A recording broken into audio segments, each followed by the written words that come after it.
الحمد لله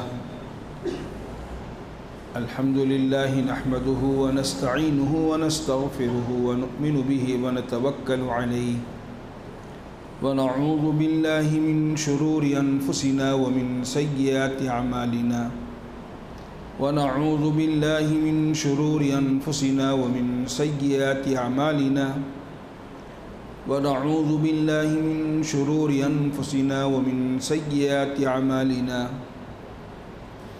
من يهده الله فلا مضل له ومن يضلله فلا هادي له ونشهد أن لا إله إلا الله وحده لا شريك له ونشهد أن سيدنا ومولانا محمدا عبده ورسوله أما بعد فقد قال الله تبارك وتعالى في القرآن المجيد والفرقان الحميد فأعوذ بالله من الشيطان الرجيم بسم الله الرحمن الرحيم هو الذي أرسل رسوله بالهدى ودين الحق ليظهره على الدين كله ولو كره المشركون وقال النبي صلى الله عليه وسلم يا أبا سفيان جئتكم بكرامة الدنيا والآخرة وقال النبي صلى الله عليه وسلم الدين النصيحة أو كما قال عليه الصلاة والتسليم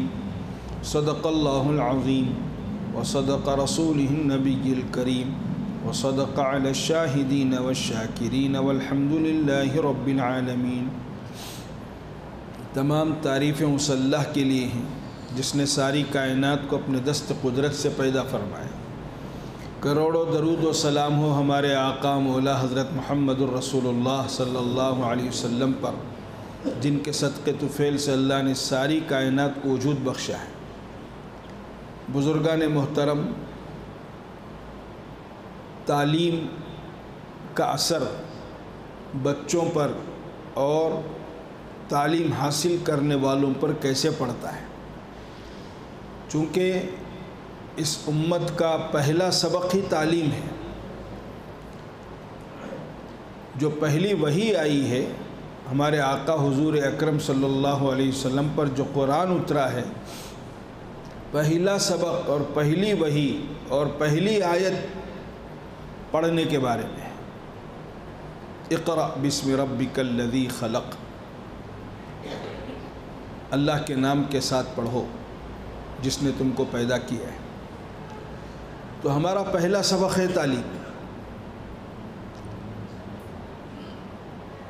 اور اچھی تعلیم حاصل ہوتی ہے اللہ کے نام کے ساتھ جو تعلیم حاصل کی جاتی ہے اس کا کیا اثر ہے، اور اگر تعلیم اچھی نہیں ہے یعنی اللہ کے نام کے بغیر، دین کے بغیر جو تعلیم حاصل کی جاتی ہے اس کا کیا اثر ہے۔ پوری ایک لمبی چوڑی تاریخ ہے۔ ہمارے نبی کے زمانے سے دیکھا جائے تو ایک لمبی تاریخ ہے۔ مجھے وہاں اوپر صحابہ کے قصے اس وقت نہیں بیان کرنا ہے، موجودہ حالات میں آپ کے سامنے بیان کرنا چاہتا ہوں کہ تعلیم کا کیسا اثر ہوتا ہے۔ جب تعلیم صحیح ہوگی اس کا کیا اثر ہوگا، جب تعلیم غلط ہوگی تو اس کا کیا اثر ہوگا۔ صحیح کا مطلب یہ ہے کہ جس علم پر اللہ کے نام کے ساتھ جوڑا جائے، جس علم کو، وہ علم صحیح علم ہے، اور جس علم کو اللہ کے نام کے بغیر پڑھا جائے، حاصل کیا جائے، وہ علم جو ہے آدمی کو غفلت میں ڈال دیتا ہے، وہی علم آدمی کو گمراہ کر دیتا ہے۔ یاد رکھنے کی بات ہے، بنیادی بات ہے۔ ایک جگہ اتفاق سے ہمارے ایک دوست سے ملاقات کے لیے ہم لوگ گئے تھے، وہ ایڈوکیٹ صاحب تھے۔ اچانک ان کا تعلیم پر تبصرہ شروع ہو گیا، کہنے لگے حضرت آج کل تعلیم نہیں ہونے کی وجہ سے، ایجوکیشن نہیں ہونے کی وجہ سے آج مسلمان ہر جگہ ذلیل ہے، اور مسلمان کی کوئی ویلیو نہیں ہے، حیثیت نہیں ہے۔ تو میں نے بھی کہا بالکل صحیح فرما رہے ہیں آپ، اگر تعلیم ہوتی تو آج مسلمانوں کی عزت ہوتی، مسلمانوں کو ایک مقام و مرتبہ ملتا، کیونکہ تعلیم سے بڑا مقام ملتا ہے۔ پھر باتوں باتوں میں کہنے لگے میرے مراد جو ہے وہ تعلیم سے مراد دنیا کی تعلیم ہے۔ تو میں نے ان سے کہا، وکیل تھے، ایڈوکیٹ تھے، میں نے ان سے کہا خالص دنیا کی تعلیم ہے، اگر دینی تعلیم کے بغیر تو آپ کی بات ناقص ہے، ادھوری بات ہے، پوری بات نہیں ہے۔ دینی تعلیم کے بغیر،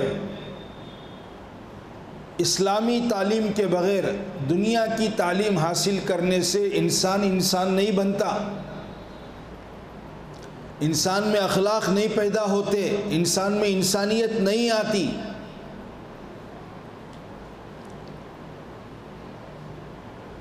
اس پر انہوں نے کہا کہ نہیں حضرت،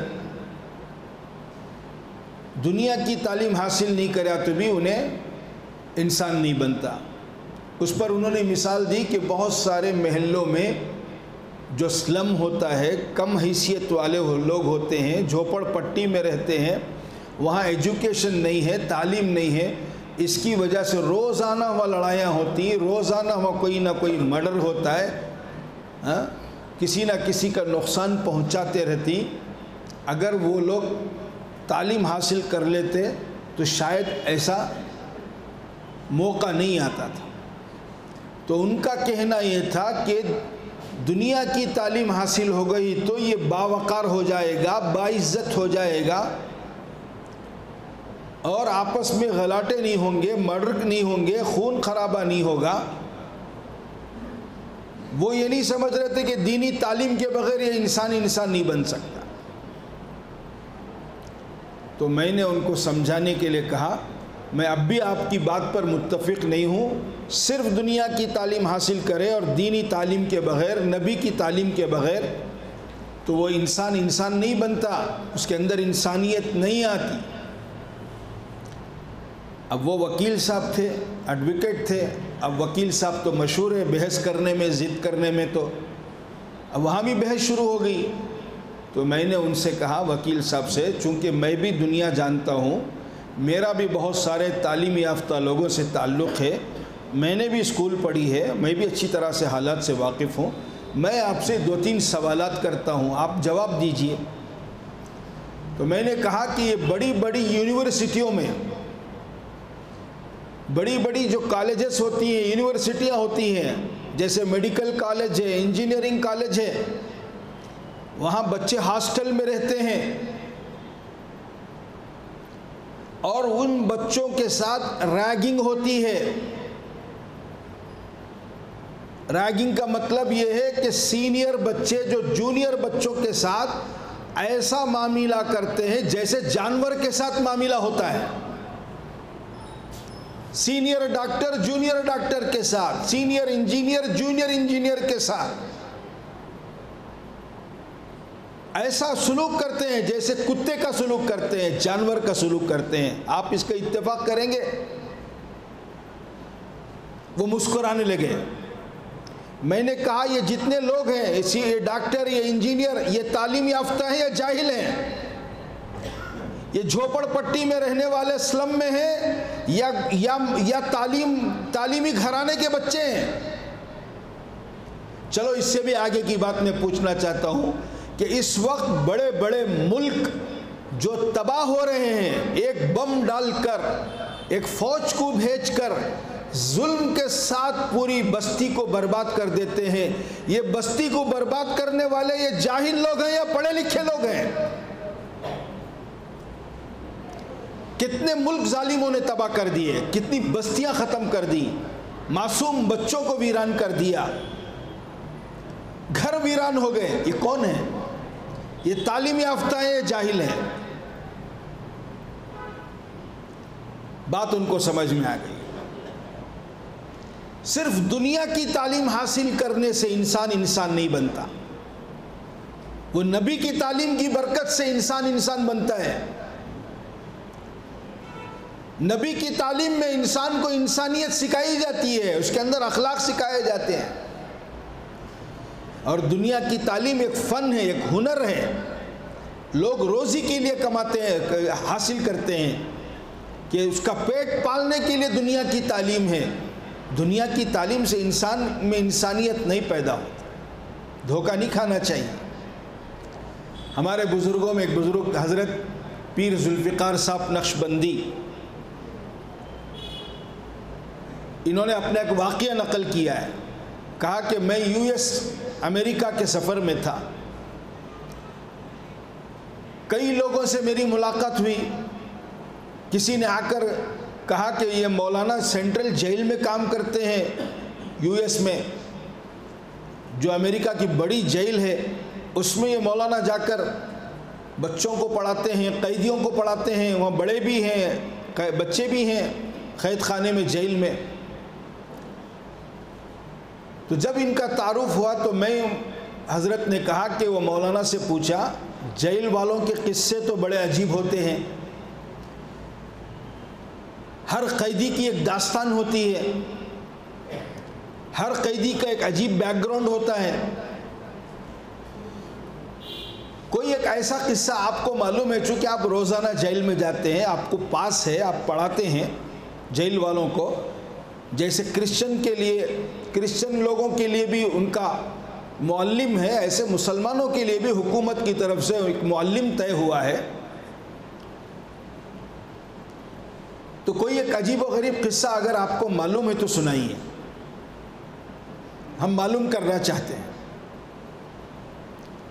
تو اس پر جو ہے وہ مولانا کہنے لگے، ایک قصہ میں آپ کو بتاتا ہوں۔ قصہ یہ ہے کہ ایک قیدی جیل میں ہے اس وقت، اور وہ آدمی اتنا درندہ صفت انسان ہے، قید خانے میں ہے اور اس کو بہت سیکیورٹی کے ساتھ رکھا گیا ہے، وہ اکیلا رہتا ہے، ایسا درندہ انسان ہے، ایسا پتھر دل انسان ہے۔ اس کی حالت یہ ہے، امریکہ کا ہے، پڑھا لکھا ہے، بے پڑھا نہیں، وہاں تو ہر بچہ پڑھا لکھا ہے، ہر بچے کو دنیا کی تعلیم معلوم ہے۔ تو کہنے لگے کہ اس کا حال یہ ہے، اس کی طبیعت اور خصلت ایسی ہے، اسے انسانوں کا خون پینے میں مزہ آتا ہے۔ اب وہ جیل میں ہے، اب تک اس نے اپنے ہاتھوں سے 30 پر 2 لوگوں کا قتل کیا ہے اور ان کا خون پیا ہے۔ اب دیکھو کیسا اندازہ لگاؤ کیسا انسان ہوگا، وہ درندہ ہے، وہ جانور ہے۔ ایک انسان کو بھی اگر کوئی آدمی اپنے ہاتھوں سے قتل ہو جاتا ہے یا کسی کا خون ہو جاتا ہے، دیکھنے والوں کو ایسا رحم آتا ہے، حالانکہ وہ اپنا نہیں ہوتا، اس کے باوجود لوگ مدد کے لیے آگے بڑھ کر آتے ہیں انسانیت کے تقاضے پر۔ یہ کیسا درندہ انسان ہوگا، 32 لوگوں کا قتل کیا ہے اور ان کا خون پینے میں سے مزہ آتا ہے۔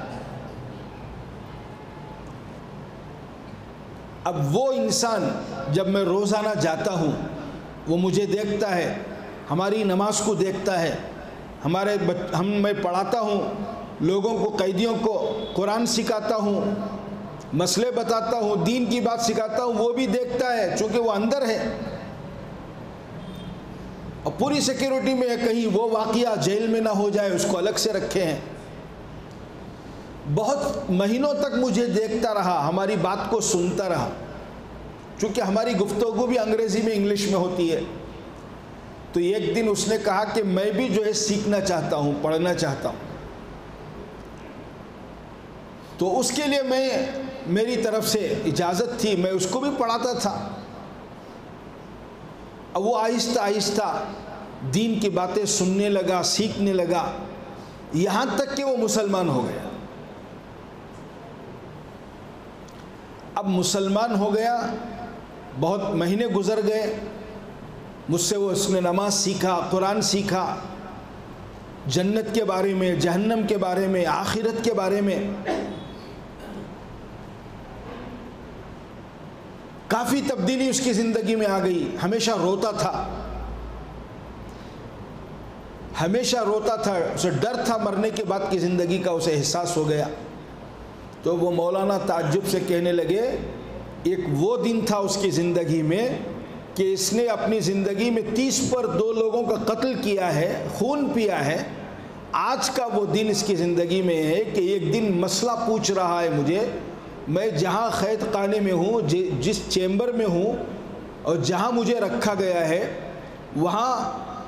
وہاں کیڑے مکوڑے بھی ہیں، اور مجھے اس بات کا خوف ہے کہ کہیں ان کیڑے مکوڑوں کو میں میرے ہاتھوں سے دبا کر ختم کر دیا تو کل قیامت کے دن اللہ کو کیا جواب دینا. ایک وہ زندگی ہے جس کے زندگی کا ایک حصہ گزرا ہے، 30 پر 2 لوگوں کا قتل کیا.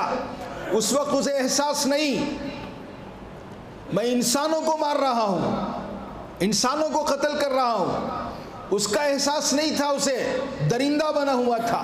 لیکن نبی کی تعلیم کی برکت سے آج ایک کیڑے کو مارنے کا احساس ہو رہا ہے.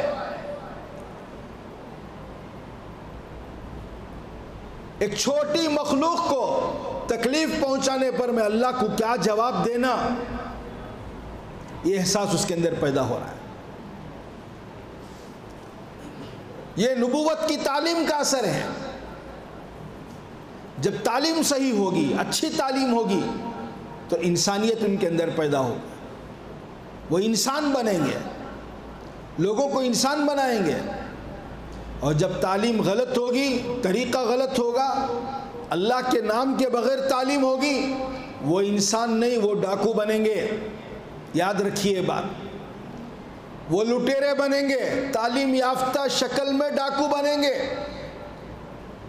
جب تعلیم صحیح ہوگی وہ مخلوق کی خدمت کرنے والا، وہ ڈاکٹر بنے گا. اگر تعلیم غلط ہوگی وہ ڈاکٹر کی بھیس میں ڈاکو ہوگا، وہ انجینئر کی بھیس میں لٹیرا ہوگا. اگر تعلیم غلط ہوگی تو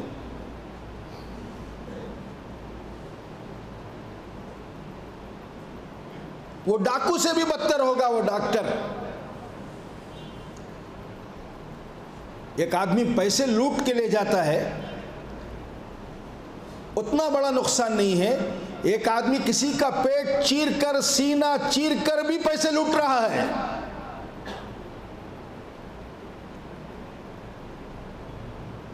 وہ ڈاکٹر نہیں ہے، ڈاکو ہے، چونکہ تعلیم کا رخ صحیح نہیں ہے.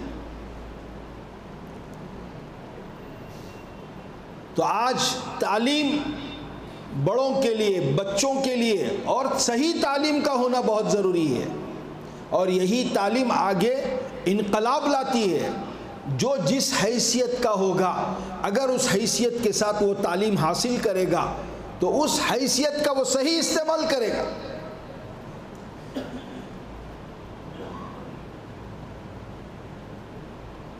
ترکی میں خلافت عثمانیہ آج سے 100 سال پہلے کی میں تاریخ آپ کو سنا رہا ہوں. تعلیم کا فرق. مسلمانوں کی حکومت ہے، خلافت عثمانیہ ہے.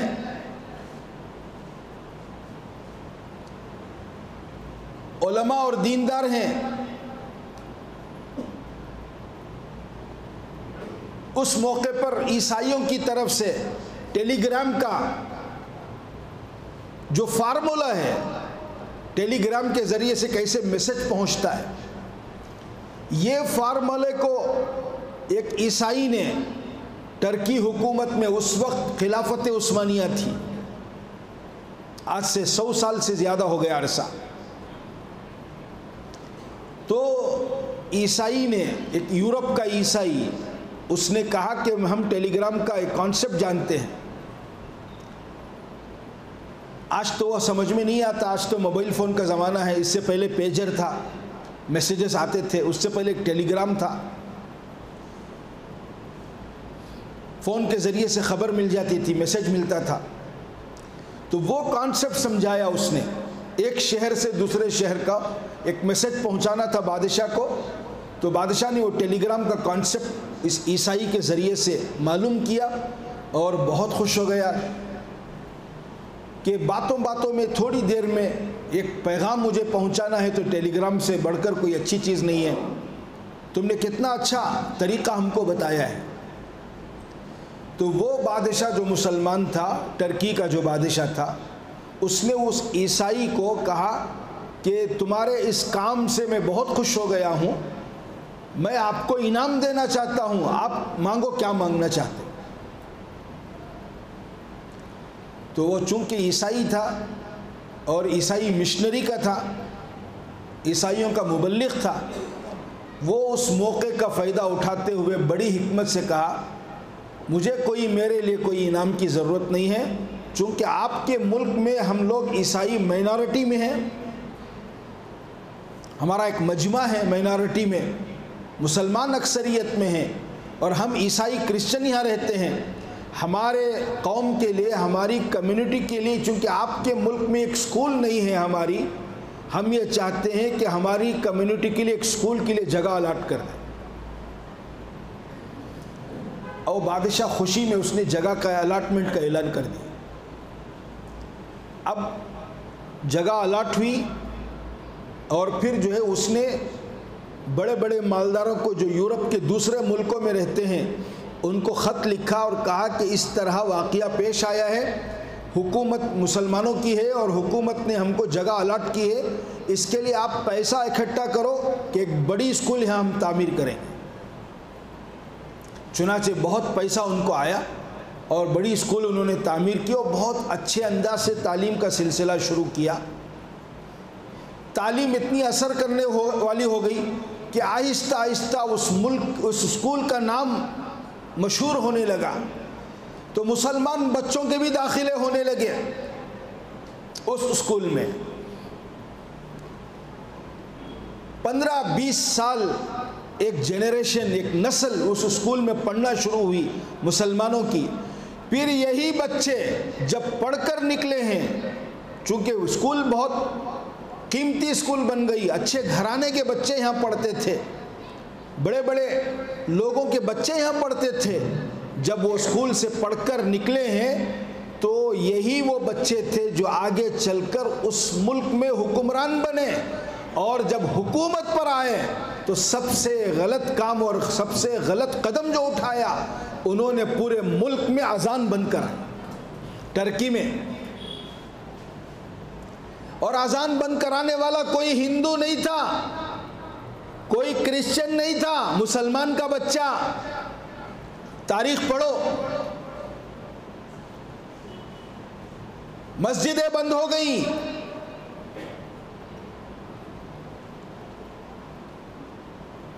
مسلمان علماء کو قتل کیا گیا، مدارس بند کر دیے. ایک نے تو یہ جملہ کہا اسلام بہت پرانا مذہب ہو گیا ہے، اس کو لپیٹ کر اپنے گھروں میں رکھ لو، اب نیا زمانہ ہے. مسلمان بچہ بول رہا سو، اب یہ نیا زمانہ ہے، ہم نئے زمانے کے ساتھ چلیں گے تو ہماری ترقی ہے. 30 سال اس ملک میں ایسے گزرے ہیں، 30 سال ترکی میں، کہ وہاں اذان نہیں ہوتی تھی، وہاں نماز نہیں ہوتی تھی، سب گھروں میں چھپ چھپ کر نماز پڑھتے تھے. جب تعلیم غلط ہوتی ہے اور تعلیم اللہ کے نام کے بغیر ہوتی ہے تو اس کا نقصان یہ ہوا. اسی قوم کے بچوں نے اسلام کو نقصان پہنچایا. لوگ تو غیروں کی بات کرتے ہیں، ہم اپنوں سے آزمائے ہیں. لوگ کانٹوں سے بچ کے چلتے ہیں، ہم اپنے پھول سے زخم کھائے ہیں.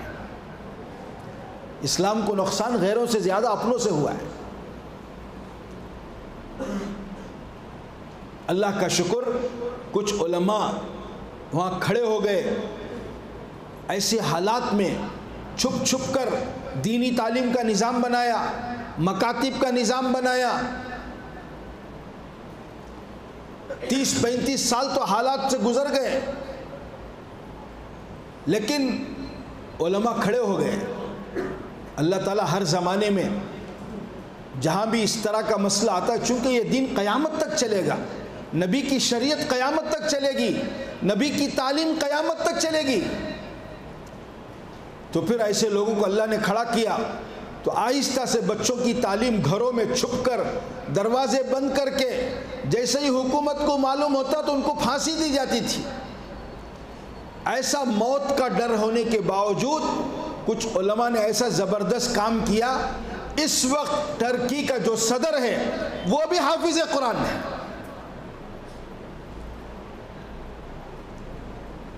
حلیہ تو یورپ والوں جیسا ہے لیکن اندر اس کا ایمان اتنا مضبوط ہے۔ اس تعلیم کا اثر یہ ہے کہ آج پورے ملک کے حالات بدلے ہوئے ہیں، سب جانتے ہیں۔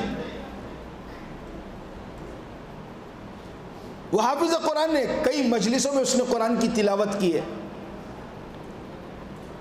یہ ہے تعلیم۔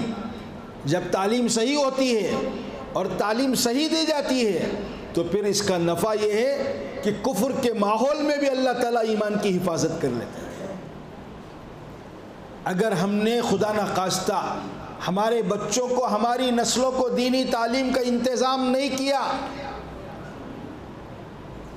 پھر 10-15 سال کی بات ہے، آج یہ بچہ ہے، کل یہی بڑا ہوگا، کل یہی بڑا ہوگا، لیکن دین کا یہی مخالف ہوگا، اسلام کا یہی مخالف ہوگا، اس کے ہم سب ذمہ دار ہیں۔ تو اس لیے اس وقت اس زمانے میں جیسے میں کئی جمعہ سے بول رہا ہوں کہ حکومت کی طرف سے ایک نیو ایجوکیشن پالیسی کے ذریعے سے یہ کوشش کی جا رہی ہے کہ ہمارے ملک کا ایک یونیفارم بن جائے، ایک تعلیمی نظام بن جائے اور تمام مذاہب کے بچوں کو ہندوانہ مذہب بنا دیا جائے، ہندوانہ مزاج بنا دیا جائے۔ تو اس وقت مسلمان کا خاموش بیٹھنا یہ بہت بڑی غلطی ہے، یہ بہت بڑی غلطی ہے۔ سب مل کر اجتماعی محنت ہم سب کو کرنا، نوجوان بھی، مسجد کی کمیٹی والے بھی، علماء بھی، سب کو اس بات کا فکر ہونا۔ جہاں ہم دنیا کی خیر خیریت پوچھیں گے اپنے دوستوں کو، وہاں یہ سوال ضرور کرنا کہ تمہارا بچہ کہاں مکتب میں پڑھتا ہے۔ یہ سوال جو ہم پوچھتے ہیں تمہارے بچے کتنے ہیں، کون سی اسکول میں پڑھتے ہیں، یہ سوال ہماری زبانوں پر آ جانا کہ تمہارا بچہ دینی تعلیم کہاں حاصل کرتا ہے، ہماری زبانوں پر اس کے چرچے ہوں۔ ایک اجتماعی فکر، اجتماعی کوشش ہم سب کی ہونی چاہیے۔ اگر ہم نے یہ کام نہیں کیا، ہمارے اڑوس پڑوس میں جو بچے ہیں جو گلیوں میں کھیل رہے ہیں، جن کی دینی تعلیم کا کوئی انتظام نہیں ہے، صرف گزرتے ہوئے ہم چلے گئے بغیر پوچھے کے، بغیر فکر کیے کہ کل قیامت کے دن اللہ کو جواب دینا پڑے گا اور ہماری نسلیں ہم کو معاف نہیں کریں گے۔ اس لیے انتہائی ضروری ہے کہ دینی تعلیم کے بارے میں جیسے گزشتہ جمعہ میں بھی اعلان ہوا، یہ اعلان صرف اعلان نہیں ہے بلکہ ہم سب کو فکر کرنا ہے، خود بھی آئیں، وقت نکالیں، دین کا علم حاصل کریں، اپنے بچوں کو دینی تعلیم دیں، اپنی عورتوں کی فکر کریں، اپنے گھر کو دینی تعلیم کے ماحول میں سنوارنے کی کوشش کریں۔ یہی وہ چیز ہے جو مرنے کے بعد کام آئے گی، یہی وہ چیز ہے جس پر جنت ملے گی۔ اگر ہم نے اس کا اہتمام نہیں کیا تو پھر بہت بڑی غلطی کر رہے ہیں، ورنہ یہ دن آئے گا کہ ہماری نماز جنازہ میں ہمارا بیٹا سامنے نہیں ہوگا،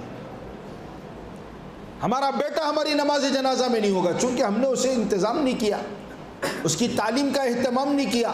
خود ماں باپ کی مغفرت کے لیے لوگوں سے چندہ مانگے گا، چندہ کرے گا، حضرت ذرا آنکھ کو پردہ لو۔ مسلمان کا بچہ خود اپنے گھر میں ایصال ثواب کر سکتا ہے، لیکن دینی تعلیم نہ ہونے کی وجہ سے یہ محتاج بن جائے گا، جنازے کی نماز نہیں پڑھا سکے گا، محتاج ہو جائے گا۔